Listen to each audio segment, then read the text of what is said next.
Chapter 16, Montana and World War I, 1914 to 1918.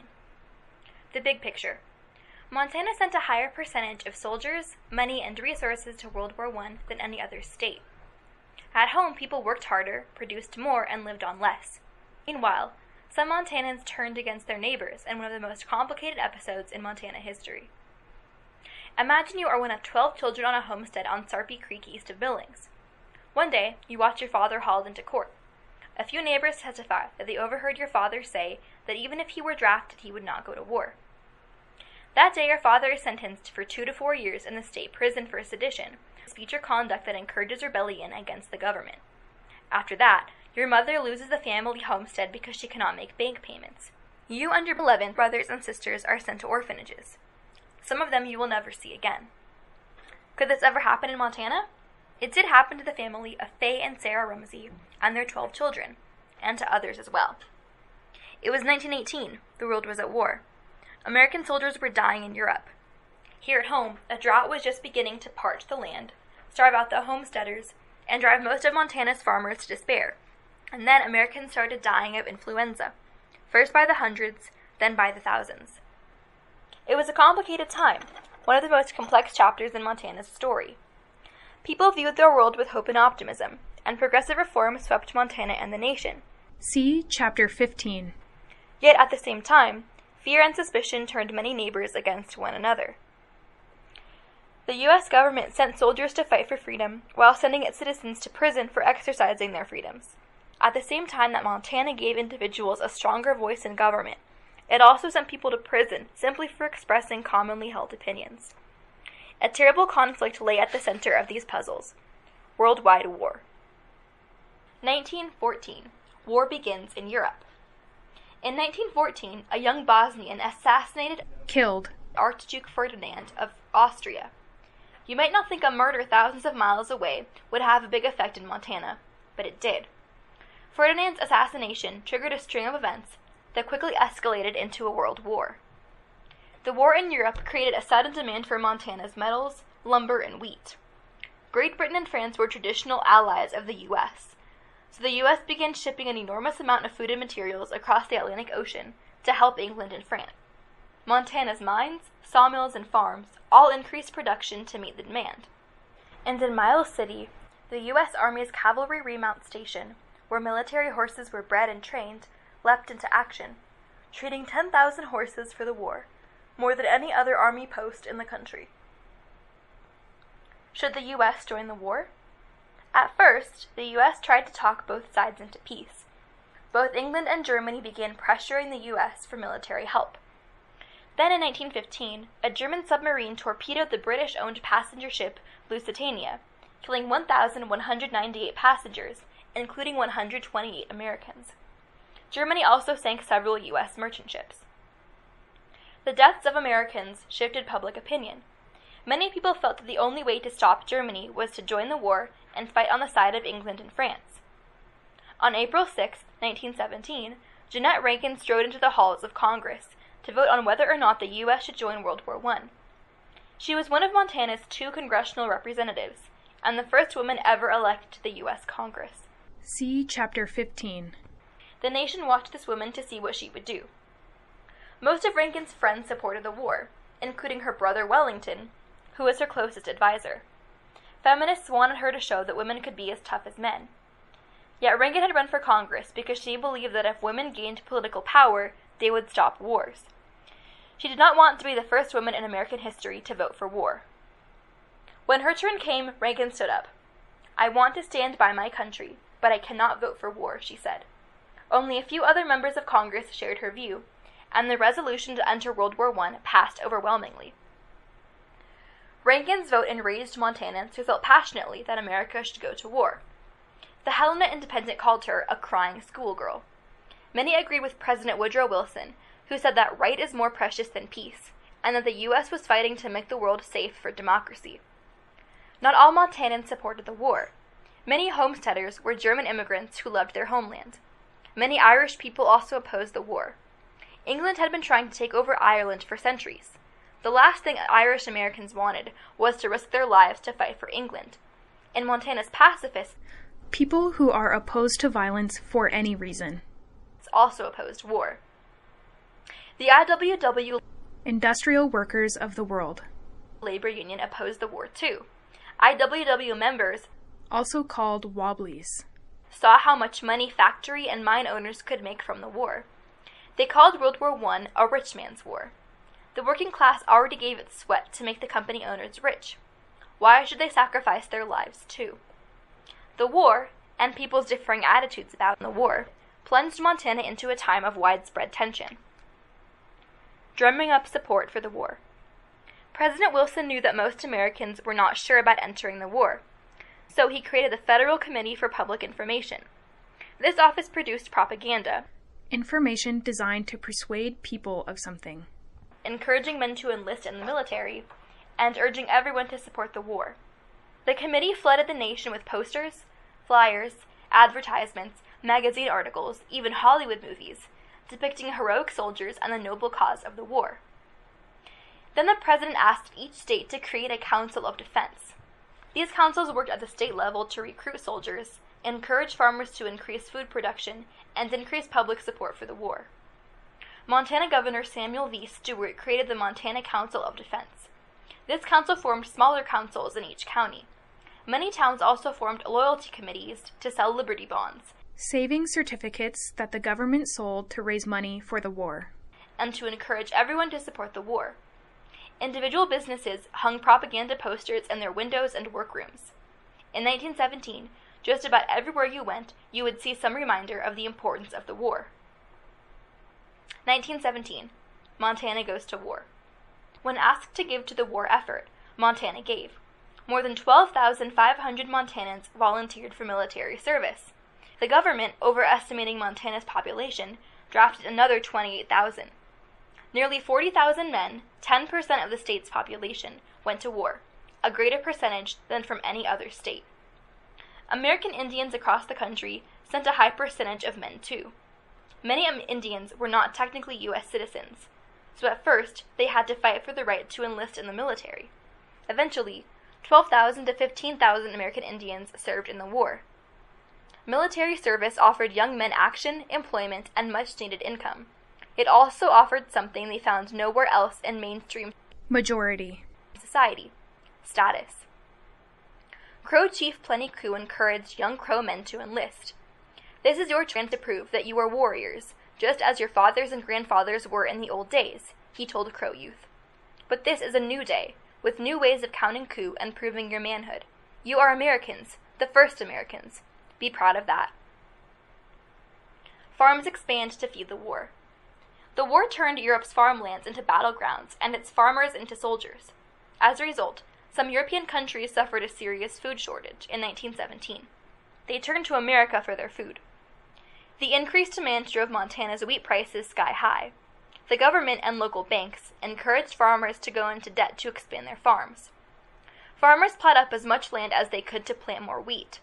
On Indian reservations, land that tribes had reserved for their own use through treaties, the federal government leased out more than 200,000 acres of Indian land to non-Indian farmers to produce more food. Homesteaders borrowed money to buy more land, equipment, seed, and livestock. Most homesteaders were willing to take on heavy debt to support the war. They also wanted to expand their farms while wheat prices were high. Full speed ahead for miners and loggers. Montana's mines and smelters increased production of copper, lead, and zinc for guns, bullet casings, ships, communication lines, and military supplies. Mines operated 24 hours a day and made huge profits. During the war years, the Anaconda Copper Mining Company earned the fourth largest profits in the entire nation.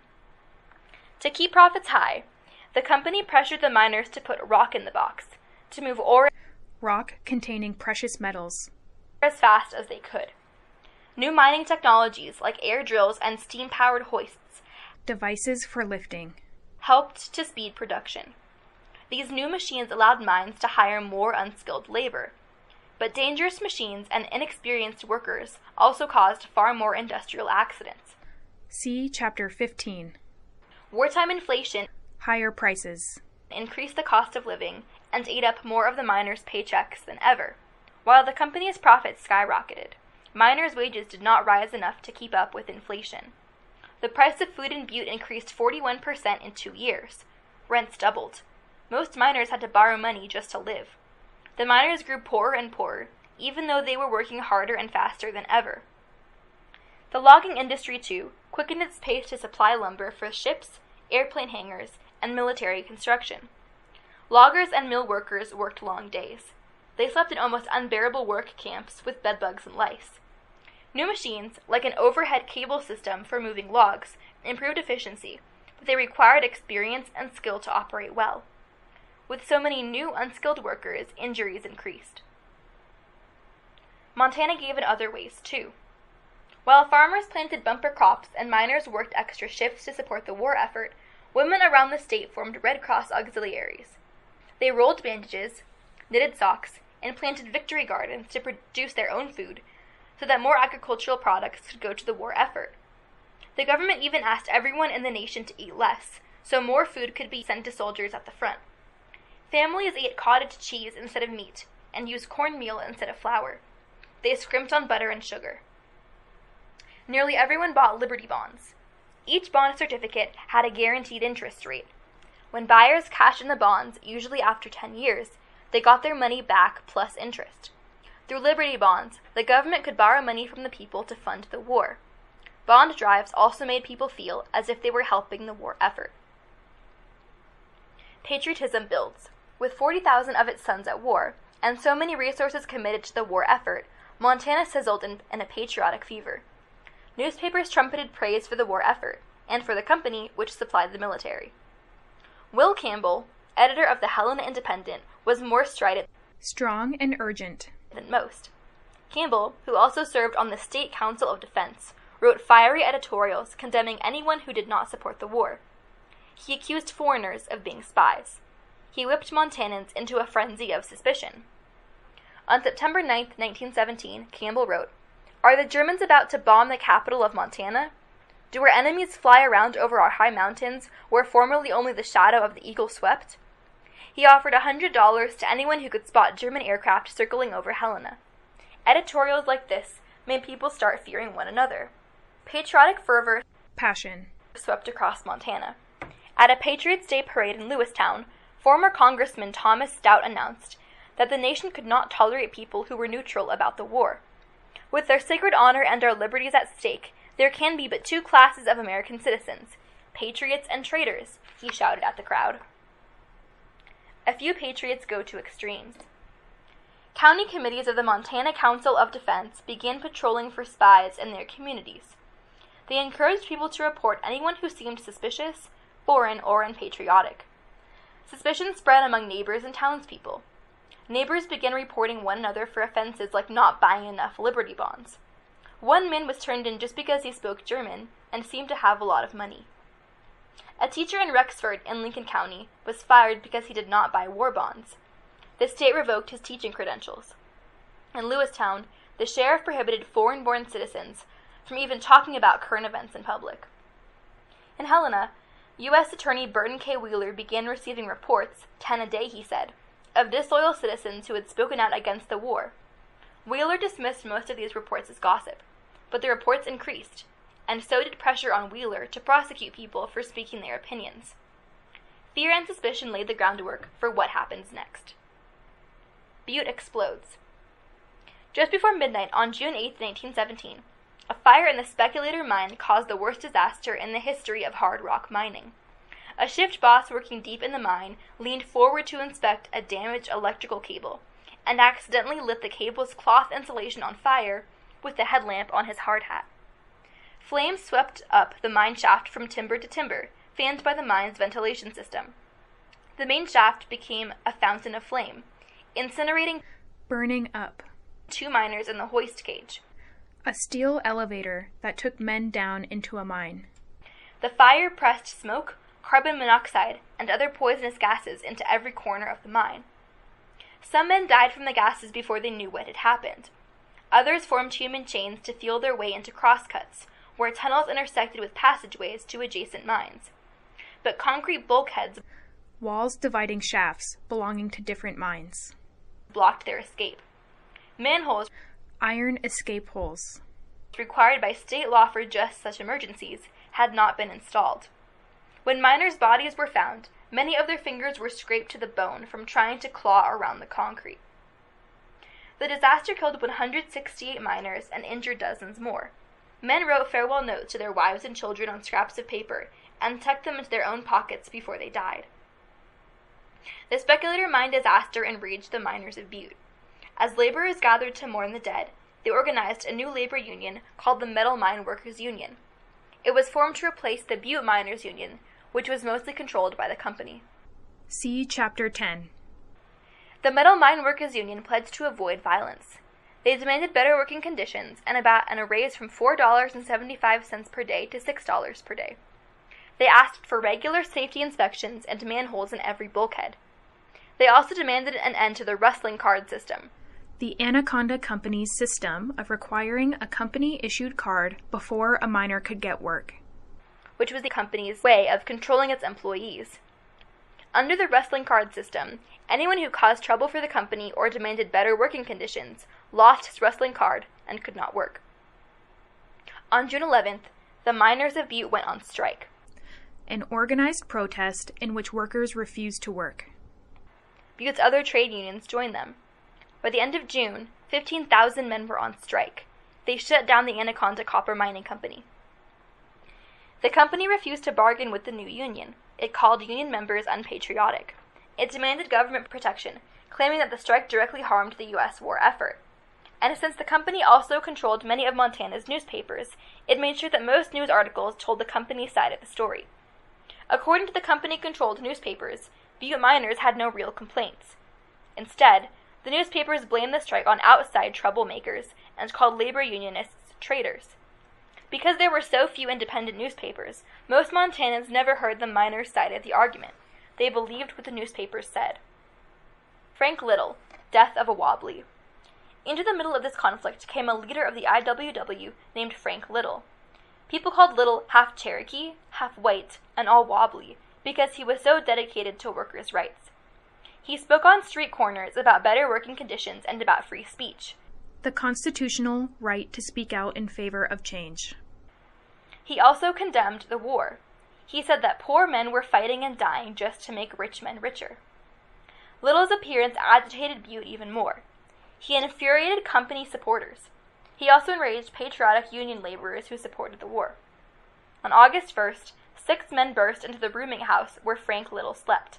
They dragged him from his bed and hanged him from the Anaconda Railroad trestle. Panic swept Butte. The governor sent in military troops to occupy the city. With armed soldiers in the streets, many people no longer dared to speak out against the war or even complain about the company. The strike fizzled out, and the miners went back to work. Their wages and working conditions did not change. The deaths of 186 miners, the murder of Frank Little, the failed strike, and the troops in the streets added more tension to Butte's wartime anxiety. 1918, a year of fear and frenzy. By early 1918, many Montanans were scared. They believed the warnings that spies might lurk among them. Many people called for stricter laws to protect law-abiding citizens from foreign agents and traitors. In February 1918, the legislature, the branch of government that passes laws, held a special session. It made the Montana Council of Defense an official state agency. It gave council members authority to investigate anyone they wanted and to decide their punishment if they found them guilty. No one had authority over the council, and there was no way to appeal its actions. The council had absolute power. The council also wrote a set of rules for all Montanans to follow in wartime.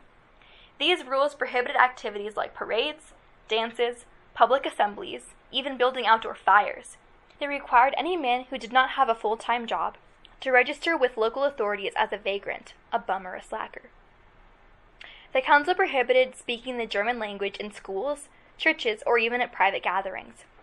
Thousands of German-speaking immigrants who populated homesteads and farming towns made up one of Montana's largest ethnic groups. Yet they were not allowed to speak their own language, even in church, for 2 years.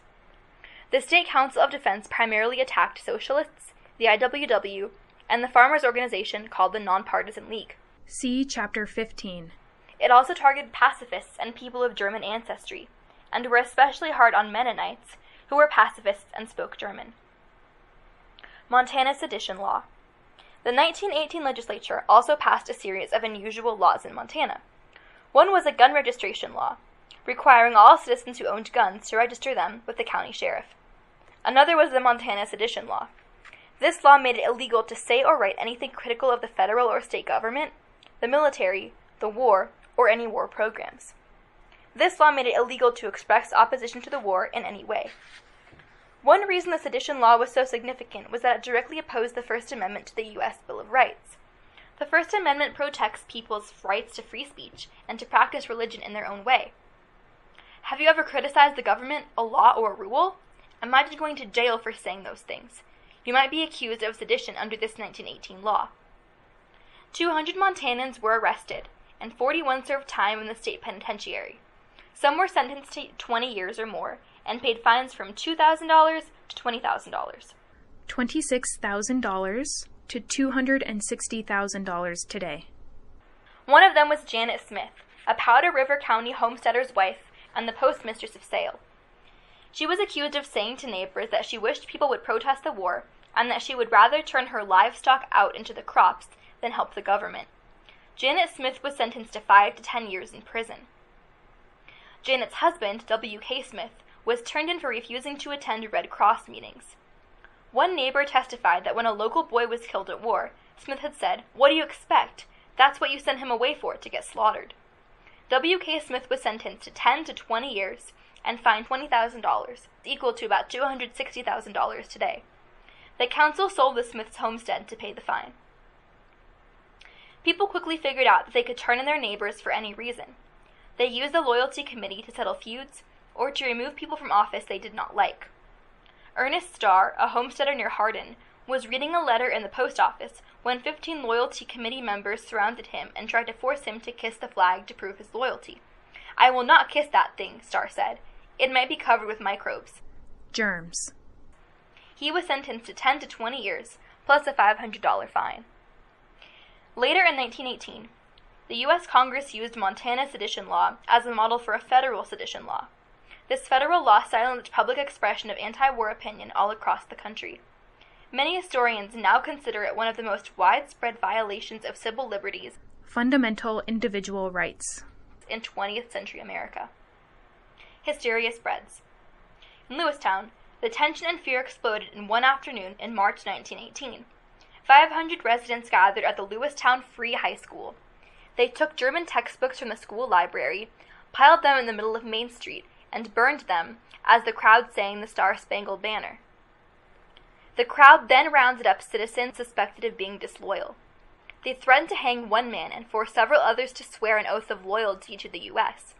That evening, 2,000 people crowded downtown to cheer at patriotic speeches. In Glendive, patriots nearly hanged a German Mennonite minister because his religion called him to be a pacifist. Mobs came close to hanging men in Billings, Missoula, and Bozeman, too, before the hysteria ended.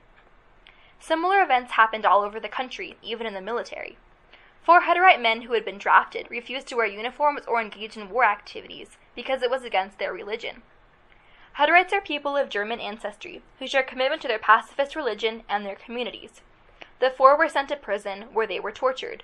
2 of them died. After that, many Hutterite colonies moved to Canada to protect their men. Some speak out against hyper-patriotism.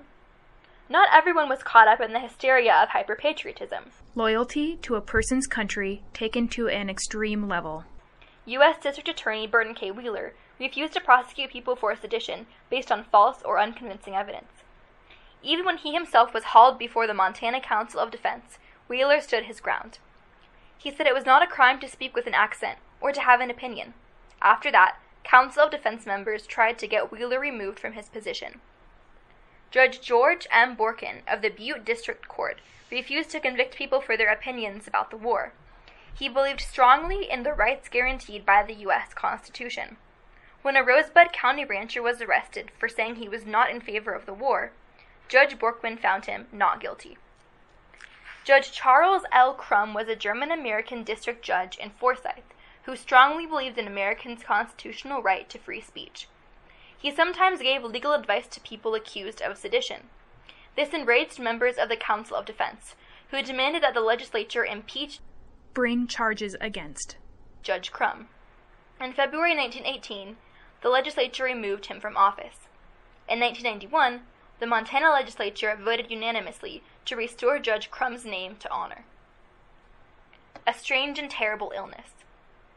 In the midst of tremendous turmoil, a very difficult killer struck: influenza. In 1918, a deadly influenza virus spread around the world. It killed as many as 100 million people worldwide. In the U.S., more than 675,000 people died.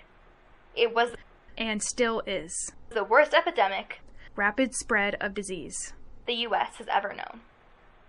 This was no everyday flu. A person could be healthy at breakfast, racked by a fever within 2 hours, and dead by supper time. A victim's lungs filled up with fluid. Blood vessels burst, turning the skin black and blue. High fever brought excruciating pain, delirium, and hallucinations. The disease baffled doctors and scientists. They did not know much about viruses in 1918. Influenza swept across the country in waves, killing mostly adults in the prime of life, between ages 20 and 40. October was the worst month.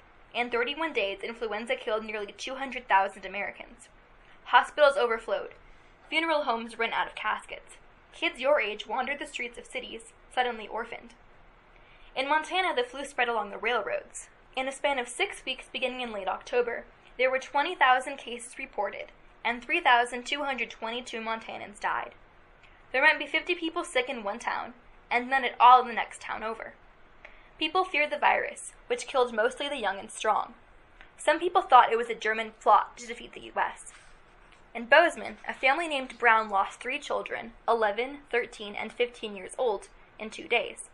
In Miles City, a man ventured over to a neighbor's home and discovered all 5 members of the family dead, starved to death, too sick to care for one another.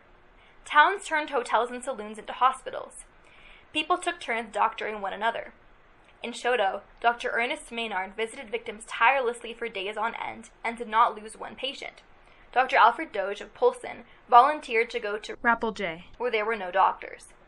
He set up emergency hospitals and helped townspeople treat more than 300 victims. Only 5 died.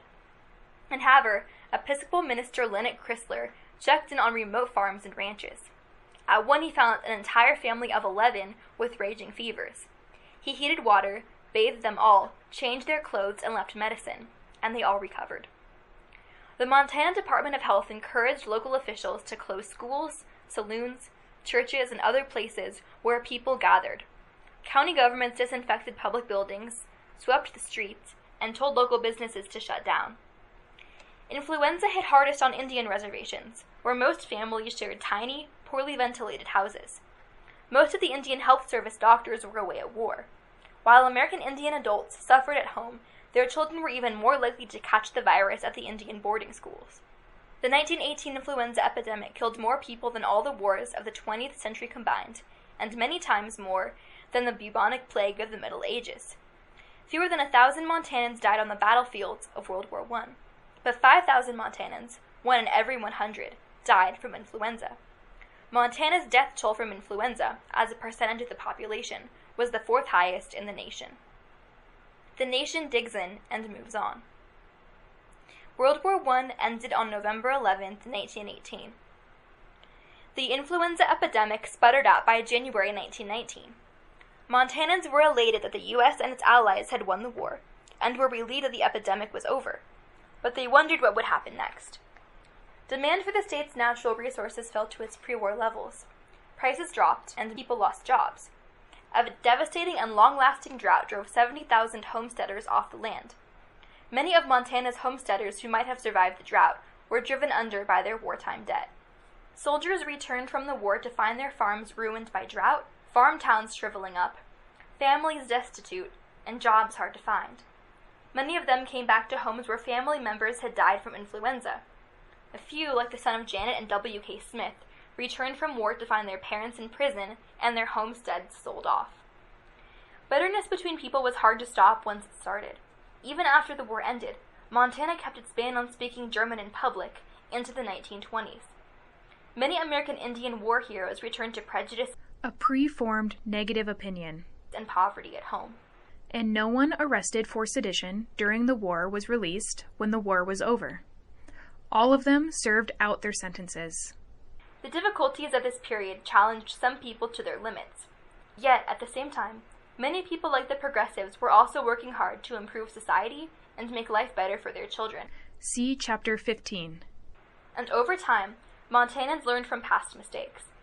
In May 2006, Governor Brian Schweitzer pardoned 42 Montanans who had been imprisoned under Montana's sedition law. Some had been pardoned earlier. Some of their children and grandchildren traveled to Montana for the event. At the pardon ceremony, Governor Schweitzer said, "I'm going to say what Governor Sam Stewart should have said. I'm sorry, forgive me, and God bless America, because we can criticize our government." How it worked. War propaganda. How do you convince a nation of people to go to war? Every country that participated in World War I printed propaganda posters to make people more willing to give food, money, even their lives for the war effort. Media can inform, persuade, or entertain us. It can be used in positive or negative ways. Propaganda is any media that seeks to persuade its audience by promoting a particular belief or point of view. It is designed to shape public opinion by making you feel or think a certain way. Most advertising, for example, is propaganda designed to make you want to buy something. War propaganda posters were effective because they were easily distributed, they stayed visible, unlike a TV commercial today, and their graphic messages were easily understandable even to people who could not read. The United States produced more than 2,500 different posters during World War I, more than all the other countries in the war combined. Posters encouraged people to join the military, buy war bonds, donate money to the Red Cross, and support the war effort by working hard and not wasting food. Montanans saw posters like this every day during the war, in stores, post offices, smelters, sawmills, union halls, and train stations. No matter which country produced them, war propaganda posters use the same elements: emotionally powerful graphic images and simple, direct text. They called upon basic emotions, fear, hatred, pity, to appeal to the largest possible audience. They use stereotyped images like noble soldiers, angelic women, vulnerable children, and monstrous enemies. The text often used positive action words like give, protect, join, and share. They described allies as angels and children. But when describing the enemy, they used negative words like demon, barbaric, and evil. Simple as they were, these propaganda posters were very effective. Some posters still communicate a powerful message even though their original purpose ended long ago. In many ways, the propaganda posters of World War I also reflect the way many Americans think about themselves today. Creating effective propaganda is a skill, and so is learning to analyze it. By analyzing propaganda, you can understand it more clearly without being manipulated by it. Media literacy, questioning and understanding the media you encounter, helps you be a more active, informed citizen.